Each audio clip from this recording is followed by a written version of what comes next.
Hi everyone, ಲಾಸ್ಟಲ್ಲಿ ಹೇಳ್ದಂಗೆ ನಾವು ಟ್ರೈನಿಗೆ ಸ್ವಲ್ಪ ಲೇಟ್ ಆಗಿಬಿಟ್ಟಿದ್ವಿ. ಆದ್ರೂ ನಮ್ಮ ಅಪ್ಪ ಸಿಕ್ಕಿದ ಖುಷಿಗೆ ಒಂದು ಸ್ವಲ್ಪ ಮ್ಯಾನೇಜ್ ಆಗಿತ್ತು. ಬಟ್ ಸ್ಟಿಲ್ ನಮ್ಮ ಟ್ರೈನಿಗೆ ಇನ್ನೊಂದು 10 ನಿಮಿಷ ಇತ್ತು. ನಾವಿನ್ನು ಇಲ್ಲೇ ಮೇನ್ ಗೇಟಲ್ಲೇ ಇದ್ವಿ.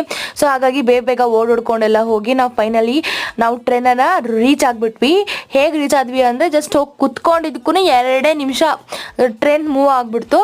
ಸೊ ನಾವು ಫೈನಲಿ ರೀಚ್ ಆಗಿಬಿಟ್ವಲ್ಲಪ್ಪ ಅಂತ ಖುಷಿ ಆಯಿತು. ಅದರಲ್ಲೂ ವೀಡಿಯೋ ಮಾಡ್ತಿದ್ದೆ ಅಂತ ನಮ್ಮಮ್ಮ ಒಂಚೂರು ಮಕ್ಕಳು ಹೋಗಿದ್ರು.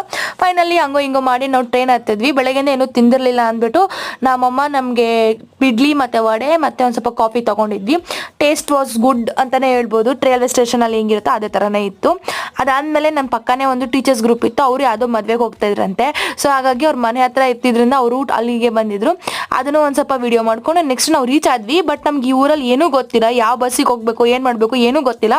ಸೊ ಇವಾಗ ಗೂಗಲ್ ಅಕ್ಕ ನಂಬ್ಕೊಂಡು ಏನೇನೋ ಮಾಡಬೇಕು ಅಂತ ಅನ್ಕೊಂಡಿದ್ದೀವಿ. ನೋಡೋಣ ನೆಕ್ಸ್ಟ್ ಪಾರ್ಟಲ್ಲಿ ನಾವು ಅವ್ರ ಮನೆಗೆ ರೀಚ್ ಆಗ್ತೀವ ಆಗಲ್ವಾ ಅಂತ ಕಾಯ್ತಾ ಇರಿ. ಇದಾಗುತ್ತೆ ನನ್ನ ವಿಡಿಯೋ. ಇಷ್ಟ ಆಗಿದೆ ಲೈಕ್ ಮಾಡಿ, ಶೇರ್ ಮಾಡಿ ಮತ್ತು ಸಬ್ಸ್ಕ್ರೈಬ್ ಮಾಡಿ.